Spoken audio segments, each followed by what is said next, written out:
राम नाम कहना है जब तक रहना है, सब राम नाम कहना है जब तक रहना है, जब तक रहना है, जब तक रहना है, जब तक रहना है, जब तक रहना है, राम नाम कहना है, राम नाम कहना है, राम नाम कहना है, राम नाम कहना है, हमें यही सब जय है, राम नाम कहना है, राम नाम कहना है, राम नाम कहना है, अरे राम नाम कहना है जब तक रहना है, अरे राम नाम कहना है, धर्म का प्राणियों में विश्व का कल्याण हो, गौ माता की जय हो, गौ हत्या सत्य सनातन धर्म की जय हो, भारत माता की जय हो, अपने माता पिता की जय हो। कहागा आम, उस समय तुम आंख से आंसू बहाओगे कि वो जो जवानी का समय था जिसे मैं खेल कूद और सोने में व्यर्थ के भाषणों में मैंने व्यतीत कर दिया, शायद मैं उसे भगवान नाम संकीर्तन में करता।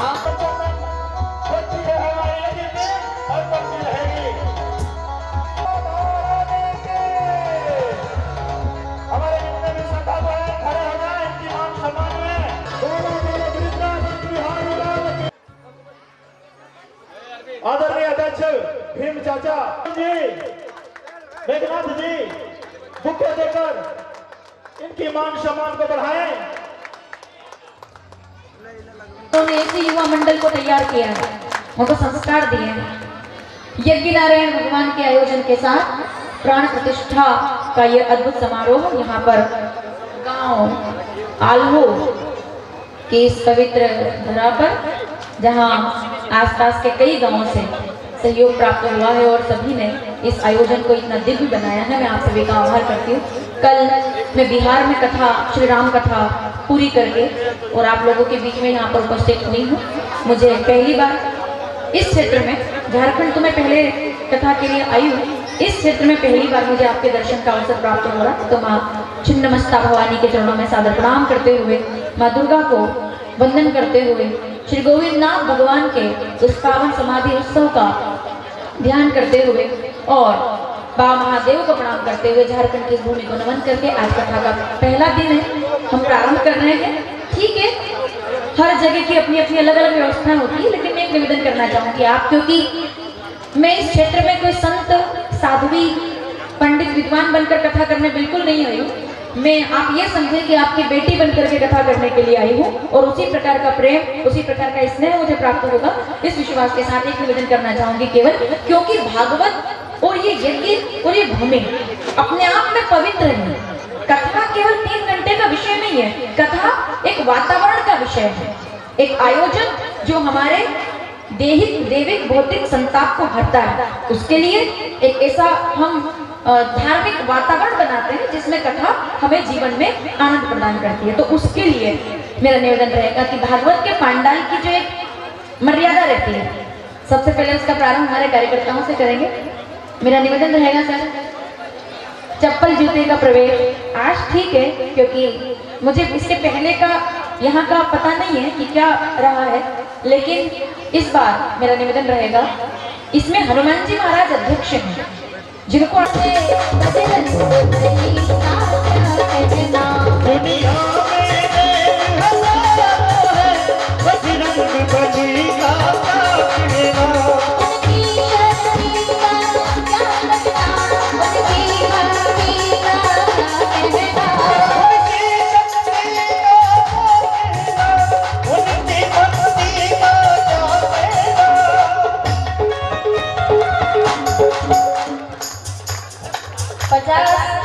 जिनको युवाओं ने मिलकर इस गांव के अंदर भागवत का बीजारोपण कर दिया। इस युवा शक्ति ने इस क्षेत्र को हनुमान जी की शक्ति से प्रेरित कर दिया। तो विचार कीजिए, जब बजरंगबली महाराज की कृपा प्राणी मात्र पर हो जाए तो कितनी ऊर्जा हम लोगों के अंदर आ जाएगी। जो कि संकट कटे मिटे सब पीड़ा जो सुमिरे दुर्गम काज। युवाओं सुन लेना, कलयुग में हनुमान जी से बड़ा कोई देवता नहीं हो सकते, क्योंकि वो शक्ति, भक्ति और वैराग्य के प्रदाता है। ज्ञान नाम अग्रगण्यम। बजरंगबली महाराज शक्ति प्रदान करते हैं, ऊर्जा राम नाम की, शिव जी के नाम की। रुद्रावतार में 11वां रुद्रावतार हनुमान जी महाराज का। शक्ति और भक्ति दोनों चाहिए तो हनुमान जी की आराधना करनी होगी। इनकी शक्ति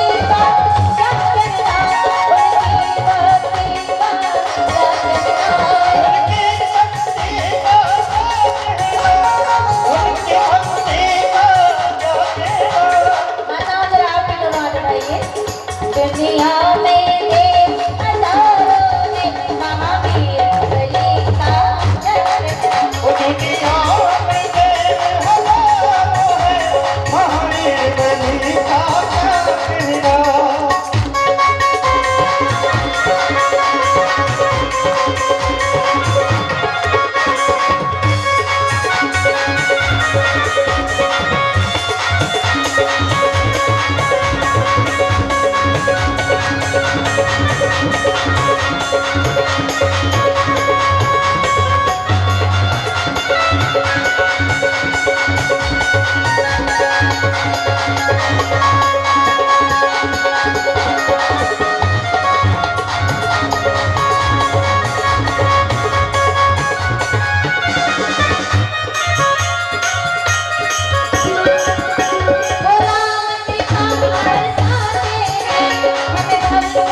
दुनिया चले ना श्री राम के बिना के अंदर, इसके लिए मैं आपको बधाई देती हूँ। भागवत ज्ञान गंगा है, एक ऐसी कथा जो जीवन का उद्धार करती है। कौन सुनता है इस कथा को? माताओं। ये केवल कथा नहीं है, ये जीवन की व्यथाओं को मिटाने का एक साधन है। अगर कोई मुझसे पूछे, लगभग 23 वर्षों से मैं भागवत कथा कह रही हूँ। मैं 6 साल की थी तब से मैंने कथा कहना, सन 2000 में मैंने कथा कहना प्रारंभ किया था और तब से अब तक आप लोगों की सेवा करने का अवसर मुझे मिलता है। मेरे 23 साल की कथाओं का अनुभव, विद्वान लोग बैठे, अगर मेरी बात अच्छी लग जाए तो समर्थन कीजिएगा। 23 वर्षों की कथा का अनुभव मैं आप लोगों के सामने रख रही हूँ। कोई आपसे पूछे आज के आपने कथा में क्या सुना, तो उनको जाकर बता देना कि हम क्या सुनकर आए, एक शब्द में केवल। कौन है कथा का अधिकारी? रामचरितमानस उत्तरकांड 127वां दोहा, तीसरी चौपाई। और मैं चाहूंगी आप ये चौपाइयां पढ़ेंगे जरूर। कौन सुनता है कथा और यहाँ का अधिकारी कौन है? राम कथा के जय अधिकारी, जिनके सत्संगति अति प्यारी। जिन पर अपने पूर्वजों की विशेष कृपा होती है, वही लोग भागवत कथा के पंडाल में बैठने का VIP कार्ड प्राप्त कर पाते हैं, जिनके पास ये योग्यता होती है। क्योंकि भागवत केवल निर्वाण के लिए नहीं सुनी जाती, ये बिल्कुल ना समझें आप। और खास करके इस क्षेत्र के युवा, क्योंकि आयोजक युवा हैं।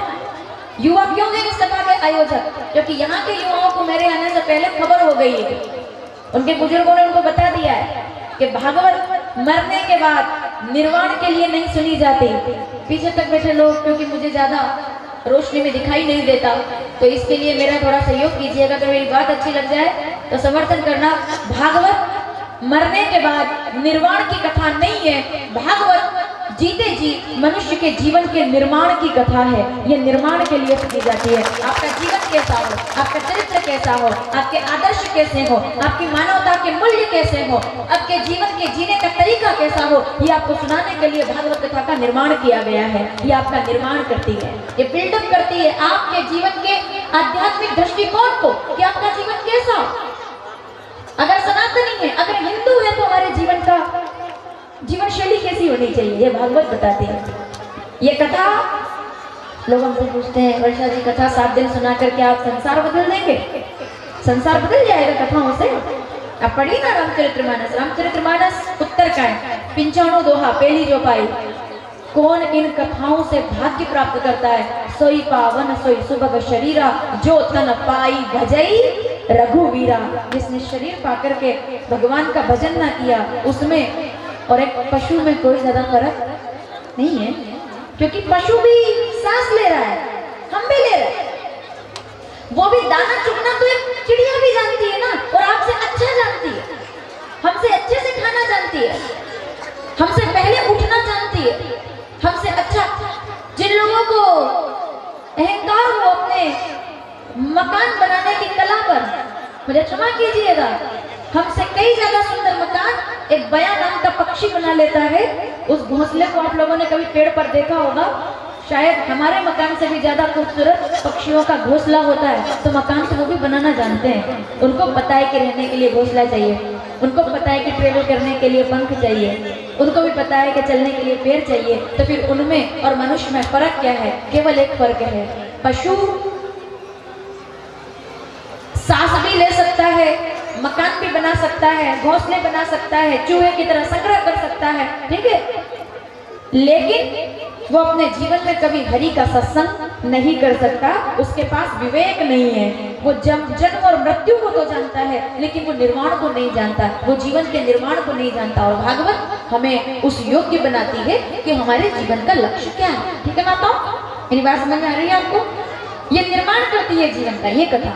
88,000 महात्माओं ने जब इस कथा से ऋषि शौनक के साथ जाकर के सूर्य जी से पूछा कि अज्ञान ध्वांत विध्वंस सूर्य कोटि समप्रभ सुता क्या ही कथा सार्वम कर्ण रसायनम। उन्हें सूर्य जी महाराज निमिषारण्य तीर्थ आप लोगों ने नाम सुना होगा। 88,000 बाबा अपनी गुफाओं से निकल करके संत जी के सामने पहुंचे और उनसे निवेदन किया कि सतयुग गया तो त्रेता आया, त्रेता गया तो द्वापर आया, द्वापर गया तो अब बताओ कलयुग आया। ठीक है, कलयुग में लोगों का क्या होगा? सतयुग में नरसिंह आ गए, हम कथा सुनेंगे। त्रेता में आ गए राम, द्वापर में आ गए घनश्याम, पर कलयुग में कौन आएगा? क्या राम जी आएंगे? क्या गोविंद आएंगे? क्या नरसिंह आएंगे? क्या परशुराम आएंगे? क्या मत्स्य आएंगे? क्या कच्छप आएंगे? क्या स्कंद आएंगे? क्या सनातन आएंगे? क्या वशिष्ठ आएंगे? क्या नारद जी आएंगे? कौन आएगा जो उद्धार करेगा? सवाल बड़ा प्यारा था कि अंधकार बढ़ गया है, क्या किया जाए? अंधकार किसे कहते हैं? विद्वान लोग बैठे, अगर मैं ठीक बोलूं तो बताइएगा। अंधकार नाम की कोई चीज दुनिया में है ही नहीं, प्रकाश की अनुपस्थिति को ही अंधकार कहा जाता है। इस पंडाल में, इस गांव में रात तो हुई है, लेकिन इस पंडाल में अंधेरा नहीं हुआ, क्योंकि आपने यहाँ पर पर्याप्त प्रकाश की व्यवस्था कर रखी है। अगर अंधकार कितना भी बढ़ जाए, आपके पास प्रकाश पर्याप्त है, तो आपको अंधेरे से डरने की जरूरत नहीं है। अंधेरा और उजाला एक हो जाता है जब प्रकाश आपके जीवन में होता है। द्वितीया का चंद्रमा चमक रहा है आज आभा मंडल को प्रसन्न करने के लिए। आज द्वितीया के चंद्रमा की उस अद्भुत चांदनी में हम लोग भागवत कथा का सूर्योदय करवा रहे हैं। ये प्रकृति की ऐसी घटना है, यह अध्यात्म की ऐसी घटना है जो जीवन को प्रकाशमय बनाने के लिए पर्याप्त है। तो जीवन में अंधकार बढ़े तब क्या करें? माताओं मैं भूल गई, मुझे याद दिलाइए जरा। अगर घर में अंधेरा बढ़े तो उसको दूर करने के लिए हम क्या करते हैं बताओ? वर्ष में एक त्योहार ऐसा आता है, जब मुझे त्योहार का नाम याद नहीं है, वो मैं माताओं से पूछूंगी। साल में एक बार एक त्योहार ऐसा आता है जिसका सब इंतजार करते हैं। 10 दिन पहले घर की सफाई हो जाती है, मुझे नाम याद नहीं आ रहा, जब मैं पूछूं तब बताइएगा। और बच्चे बिल्कुल इसमें मौन रहेंगे कथा के बीच में। माता मुझे नाम में भूल जाती हूँ कभी कभी, तो मेरी मदद करना, ठीक है? वर्ष में एक त्योहार ऐसा जिसमें 10 दिन पहले सफाई हो जाती है, 5 दिन पहले रंगोलियाँ बनने लग जाती है। मैं भूल सकती हूँ लेकिन आप नहीं भूल सकते, इसलिए थोड़ा सोचिएगा। 5 दिन पहले रंगोलियाँ बनने लग जाती है, मिठाइयाँ बनने लग जाती है, घर की सफाई हो जाती है, क्योंकि लक्ष्मी का आगमन होने वाला है। ठीक है, अब लक्ष्मी का आगमन होने वाला है तो हम लोगों ने घर पर लाइट लगा दी, हमने घर पर सीरीज लगा दी, इनने घर की सफाई कर दी और मुहूर्त निकल गया कि अमावस्या पर शाम को 7 बजे लक्ष्मी पूजा होगी और हम पूजा पाठ करेंगे। लेकिन जैसे हम लोगों ने 5 दिनों तक रंगोलियां बनाई, हमने मिठाई बनाई, हमने तैयारी की, और जैसे ही अमावस्या का दिन आया और शाम होने लगी और अचानक से लाइट चली गई। जब पहली बार ये त्योहार मना है, तब मैं बता रही हूँ आपको, जब पहली बार, उस समय तो लाइट वगैरह होती नहीं थी, तो प्रकाश सूर्यास्त हो गया और मुहूर्त निकला है 7 बजे का। लक्ष्मी दरवाजे पर खड़ी है, आपकी सीरीज धरी की धरी रह गई, आपकी लाइट, क्योंकि अब बिजली नहीं है तो आपकी मेहनत कोई मतलब नहीं रहा। तब घर की माताओं से पूछा गया अब क्या किया जाए, दरवाजे पर लक्ष्मी है और घर में अंधेरा है, लक्ष्मी का स्वागत कैसे करेंगे। तब माताओं ने उसका उपाय निकाला और माताओं क्या किया बताओ जरा। इनकी लाइट तो सीरीज बल्ब डेकोरेशन किसी काम का रहा नहीं, लेकिन जब माताओं ने देखा कि घर में अंधेरा है और दरवाजे पर लक्ष्मी है, शाम 7 बजे का समय है, लक्ष्मी की पूजा करनी है, तब माताओं ने एक थाली में 16 बताओ जरा दीपक लगा करके लक्ष्मी का अभिवादन कर दिया कि अंधकार को क्यों धिक्कारें, आओ मिलकर दीप जलाएं और त्योहार हो गया। बताओ बताओ, दीपावली को मना करके हम लोगों ने लक्ष्मी का आदर किया। क्यों? क्योंकि प्रकाश और हमारा पुराना रिश्ता है। अगर घर में अंधेरा हो तो दिया जलाइए और मन में अंधेरा हो तो विद्वान लोग बैठे बताएंगे जरा। मुझे आधा आता है और आधा इधर। मेरा निवेदन रहेगा कि मैं कोशिश करूंगी कि थोड़ा सा मतलब इधर से आवाज ना आए आप लोगों के सामने से, केवल बस आप मेरा साथ दीजिएगा, ठीक है। बताओ,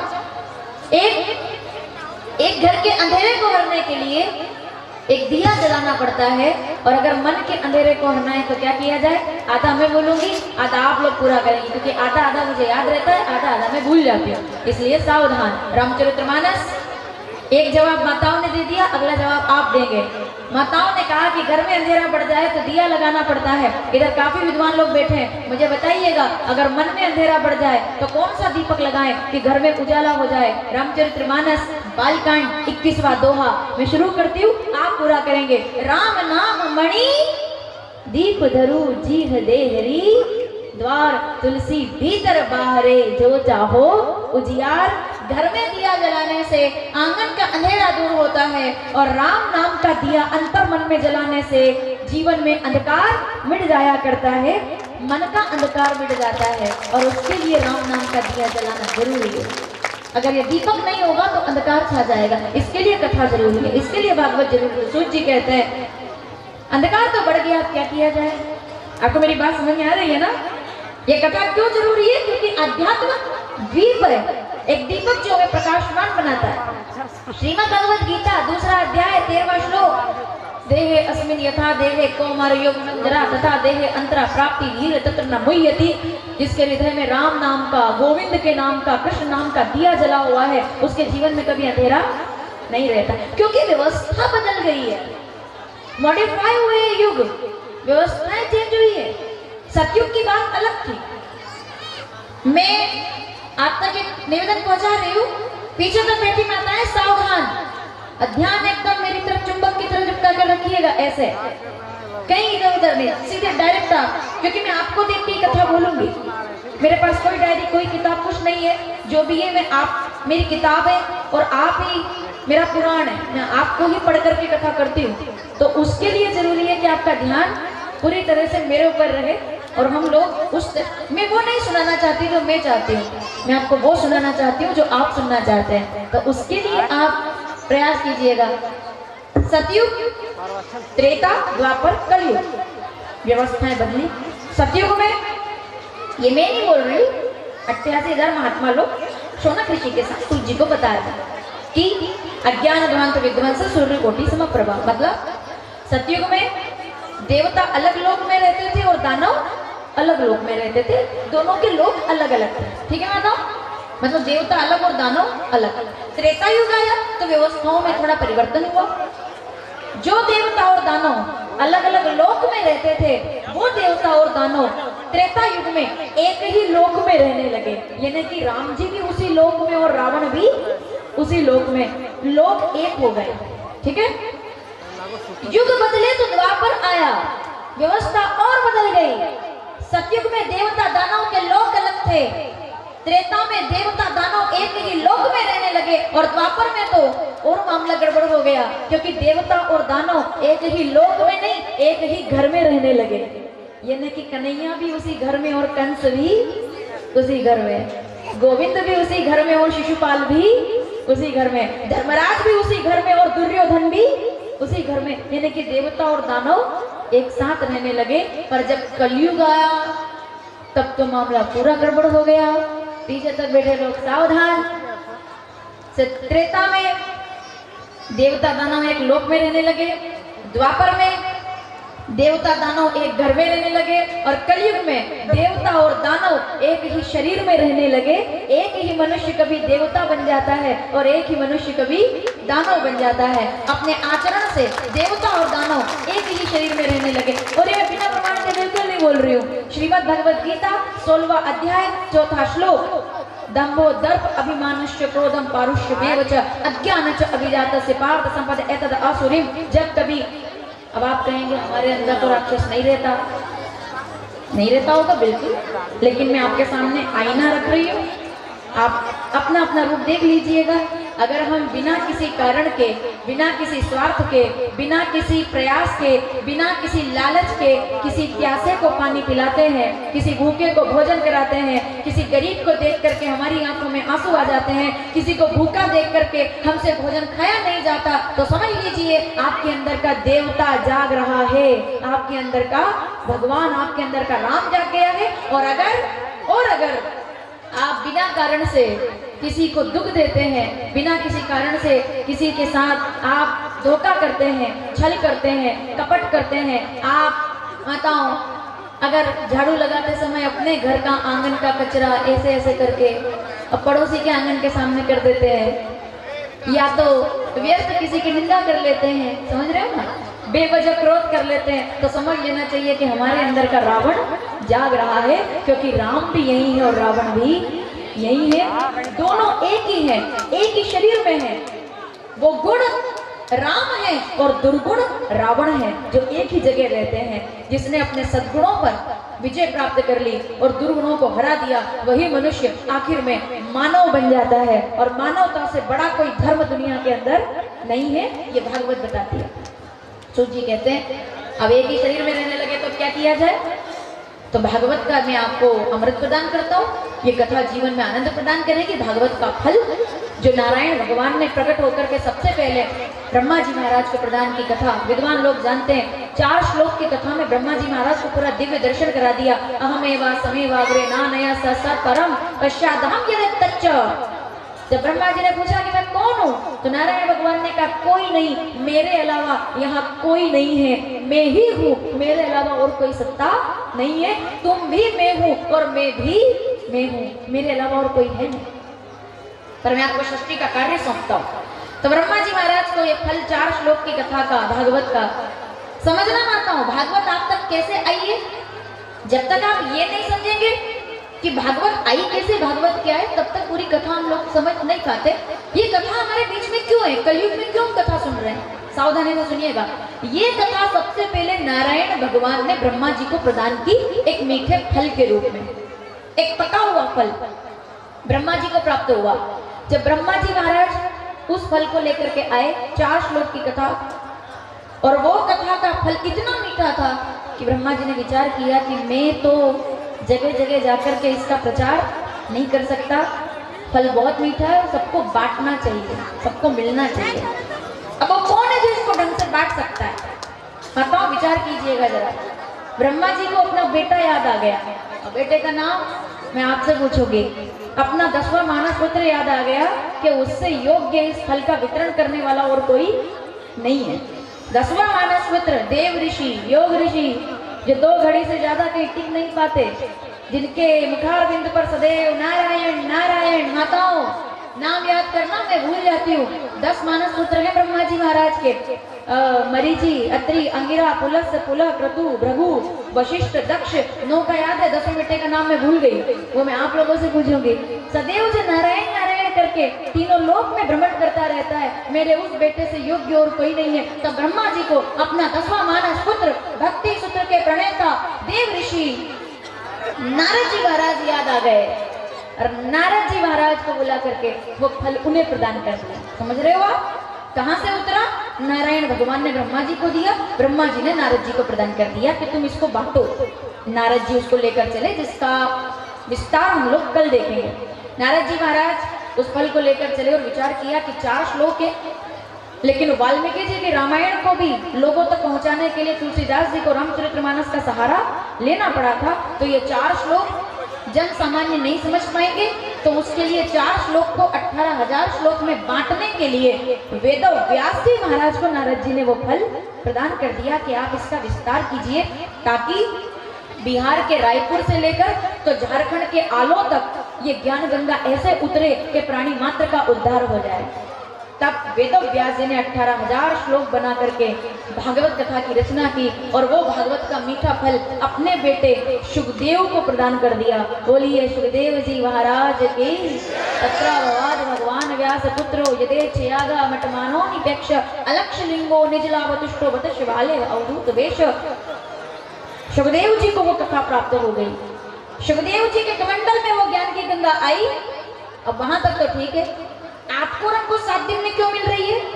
केवल 7 दिन क्यों काफी है इस कथा के लिए?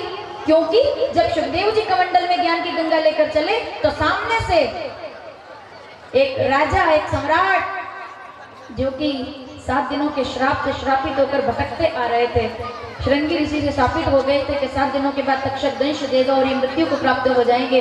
ऐसे पांडव वंशी राजा परीक्षित के पास केवल 7 दिन थे और तब सुखदेव जी ने 7 दिनों में उनका उद्धार करते हुए वो भागवत जो अनंत थी, आपके और हमारे कल्याण के लिए 7 दिनों के रूप में उसके मूलभूत का रस हमें प्रदान करने के लिए एक रसायन का निर्माण कर दिया। और तब सुखदेव जी ने वो कथा राजा परीक्षित को सुनाई और वही कथा हम लोग यहाँ 7 दिनों में श्रवण करने वाले हैं, क्योंकि उनके पास भी 7 दिन थे और हमारे पास भी 7 दिन है।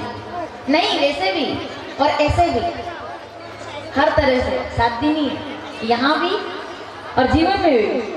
सोमवार को जन्म होता है, मंगलवार को विवाह हो जाता है, बुधवार को प्रॉपर्टी, परिवार, ठीक है, गुरुवार को बिजनेस सेटल हो जाता है, शुक्रवार को मनुष्य बूढ़ा हो जाता है, शनिवार को तैयारी और रविवार को छुट्टी। ये 7 दिन ही तो है, 8वां दिन अलग से है नहीं। तो परीक्षित के पास भी 7 दिन थे और हमारे पास भी 7 दिन है। बस प्रश्न ये है, उन 7 दिनों का सदुपयोग हम कैसे कर सकते हैं? ये 7 दिन का उपयोग हम कैसे कर सकते हैं? राजा परीक्षित भागवत कथा सुनने के लिए बैठे, वही कथा उनको प्राप्त हुई, ठीक है। और यही भागवत सूत जी ने 88,000 महात्माओं को श्रवण कराई। मैं आपको वो सुनाता हूँ। बाबा कहते हैं नैमिषारण्य तीर्थ में एक ऐसी कथा जो निर्माण करती है जीवन का, इसका महत्व क्या है? तब सूत जी ने कहा कि इस कथा से ज्ञान वैरागी जाग जाते हैं। ठीक है, तो हमें सुनाइए कैसे जाग जाते हैं, हम भी सुनना चाहते हैं। बिना प्रमाण के हमको कैसे यकीन होगा? अरे भाई देखो माताओं, सुनना जरा ध्यान से, ठीक है। अगर आप ऑरेंज खाते हैं तो आपको विटामिन सी मिलता है। नारायण नारायण नारायण जय जय नारायण नारायण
के लोग थोड़ा जाग जाए और कीर्तन सबको करना है, ठीक है।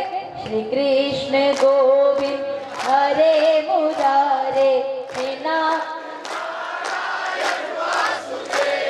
माताओं पलड़ा भारी हो गया इधर का, आप थोड़ा इस पर विचार कीजिएगा। आज पहला दिन है, आगे आपके पास मौका है। एक बार और आना।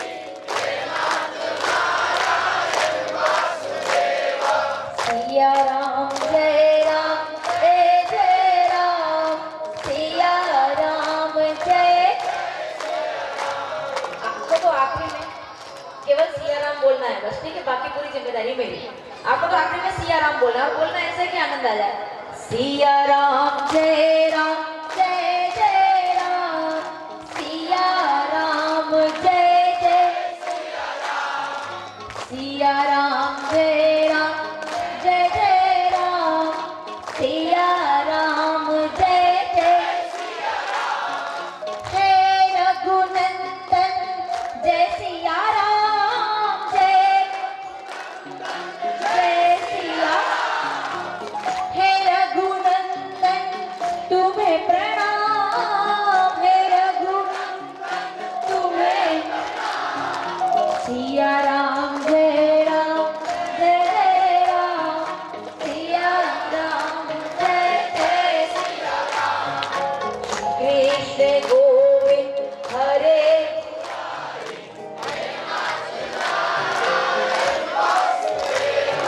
हे नाथ नारायण, हे नाथ नारायण वास। श्री कृष्ण कन्हैया लाल की। भक्ति सुतो तो तरुण गृहीत्वा प्रेमे कृपा सहसा विराज। श्री कृष्ण गोविंद हरे मुरारी नाथ नमामि।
स्वयं दद्यात् मंत्रपुष्पाञ्जलि अम्मः।